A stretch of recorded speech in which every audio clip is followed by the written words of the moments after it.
Hey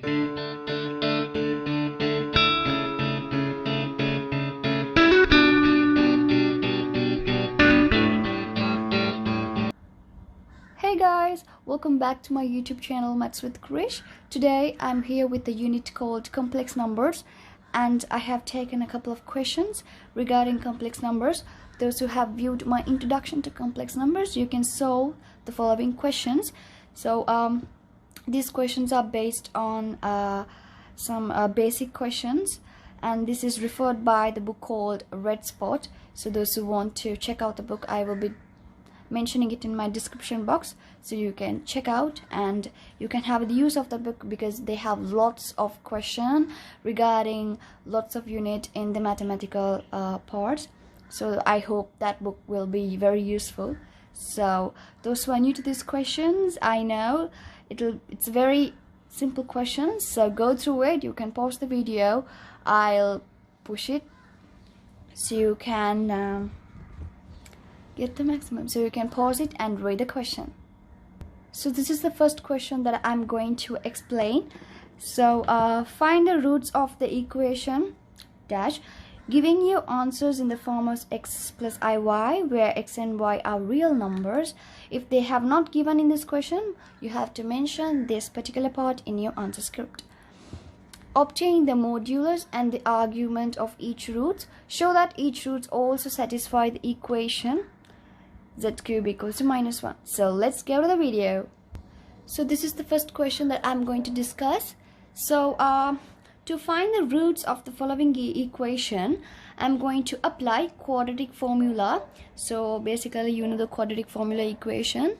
It applies minus b plus or minus root b squared minus 4ac over 2a. This is the equation of quadratic formula. So here our a is 1, b is -1, c is 1. So I'm going to substitute. So I have found my z. So in the question itself, they asked us to find the roots. So that's what we have got here. We have plus or minus.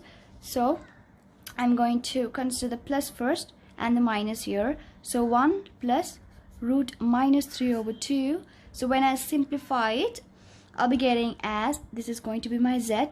So I'll be get one of the root as half plus I root of 3/2, because this is a minus, so minus means obviously that is going to be our imaginary part, or z equals to 1 plus or minus, right? So I'm going to take the minus out now. So -3/2. So when you take the minus out, you will get your z as half of minus I root 3/2. So this is going to be your two roots. So the roots are going to be,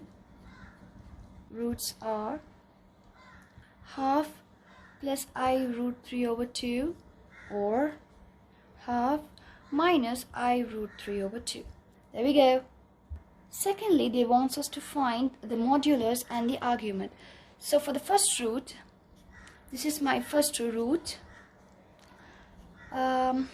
So for the first root, I'm going to find the modulus and argument. So find the modulus, you have to put a bar like that. This is mentioned as modulus. So for that, what you have to do is you have to square this. You have to square your x and y under a root. So half squared plus root 3/2 whole thing squared. So you will be getting an answer as root 4/4. So that implies 1. So this is your modulus for first root. And your argument is very simple. So for argument, we can mention it as arg, simple a r g. Within bracket, we have to mention the complex number z, which equals to tan inverse y over x. this is very much similar to your resultant and the angle when you're resolving in the mechanical question, but it doesn't mind. So when you're finding the argument, it implies tan inverse your y root 3 over 2 over half x half. This is going to be a tan inverse. So when you simplify it, you'll be getting a tan inverse as tan inverse 2 and 2 will be cancels out, so root 3, sorry, this is a minus, right? Minus root 3. No, it doesn't have any minus, sorry. Plus root 3. So when that's plus, your argument of z is going to be pi over 3. Ta-da!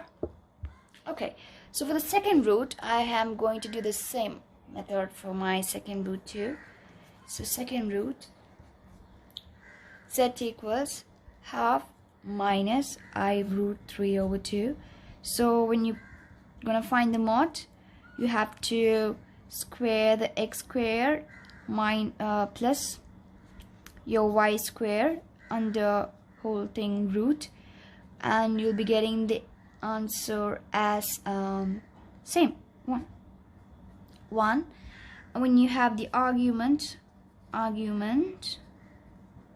so that implies arg z, so you have to do the same, tan inverse minus root 3 over 2 over half, so that's going to be your tan inverse minus root 3, so that also gives you the value of minus pi over 3.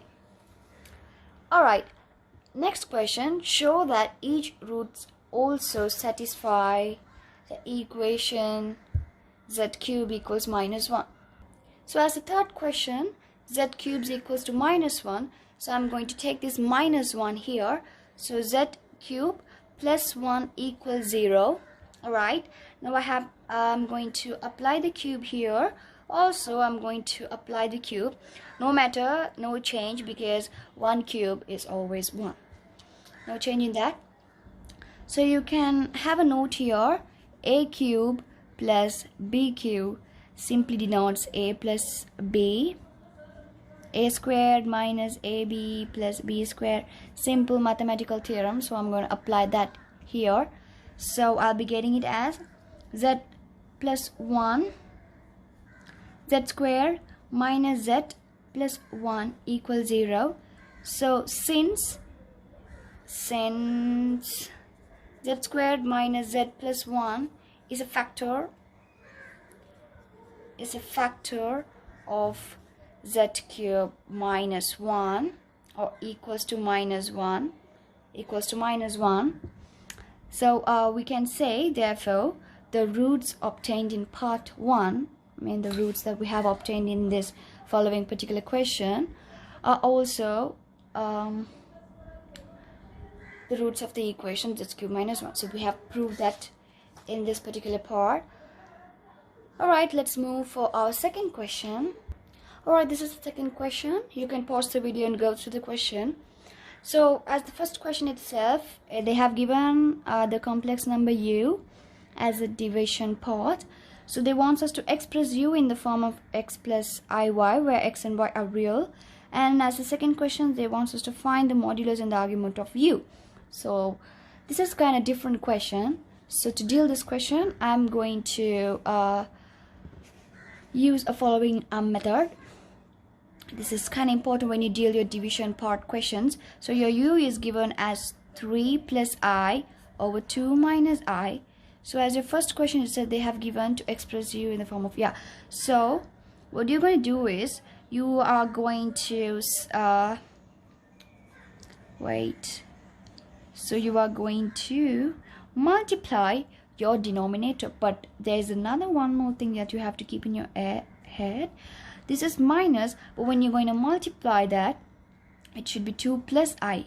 So the denominator is going to be opposite. So if this is minus, you have to put plus, and you have to multiply the denominator. So when you simplify it further, so you'll be getting it as 5 1 plus I over, we have to make sure I square equals to minus 1. This is a small trick that you are going to use it here, because when you simplify this bracket, I square, this is minus 1, so we'll be getting the denominator as 5. So this 5 and 5 that can be cancelled off. So u is, that's what they have asked in the question. Find the u in x plus iy. So this is x, this is, we have our y as 1, so that's what we have not mentioned here, but this is your x plus iy term. Next, find the modulus and the argument of u. So to find mod, this is the second question. To find the mod, u mod is going to be root of x squared, 1 squared, plus your y is also 1 squared. So 1 1, it's 2, so root 2 is going to be your modulus of u. Argument, arg of u is tan inverse y, this y, imaginary part over real part. This is tan inverse 1, so this gives an angle, should be in radians, so it's pi over 4 radians. Right, I'm here with my third question, so you can pause the video and go through the question. So they have given the u and v and wants us to find in the form of x plus iy, and as the second question they have asked state the argument of u over v. So u as minus 2 plus I and v as 3 plus I. So to find the form x plus iy, a u plus v, so you have to add minus 2 plus I plus 3 plus I, so you'll be getting 1 plus 2I. Yeah, all right. And the second, this is obviously in the form of x plus iy. So in the second, they want us to find u over v. So minus 2 plus I over 3 plus I. So when you have division questions such like this, what you have to do is you have to multiply it with the denominator, but in the negative sign, because we have a positive here. So you have to multiply it with the negative sign. So when you simplify it further, so you'll be getting it as minus 5 plus 5i over 10. So you can simplify it by in 5 minus half plus I half. This is going to be your u over v. So in the second, they want us to find state the argument of u over v. So I'm going to find the arg of u over v. So when you have to find the argument, you can simply mention it like that, no problem with that symbol. So it simply says tan inverse y over x. Your y is half over your x is minus half. So when you simplify it further, you'll be getting tan inverse minus 1. So that is going to be the radian as basically, yeah, it's pi over 4 radian. But the required argument is, therefore the required arg of u over v is going to be pi minus pi over 4. That's going to be 3 pi over 4, and this is going to be your answer. Why I got like that? Because your tan inverse is minus 1, so you have got your argument as a minus 1. So that's why you are subtracting it with pi, the value that you have got in your argument. So this is going to be your final answer, 3 pi over 4. Alright guys, that's all for today's lessons. Hope you guys learned something regarding these basics questions, and I'll come up with some harder questions on based on this book called Red Spot, or our GCE advanced level question, but that's a little bit harder. Before that, we can simplify these basics questions. So don't forget to subscribe my channel, share this also to your friends so they also can have the use of it. Give a thumbs up, like it. Thank you for watching, guys. Have a great day. Bye.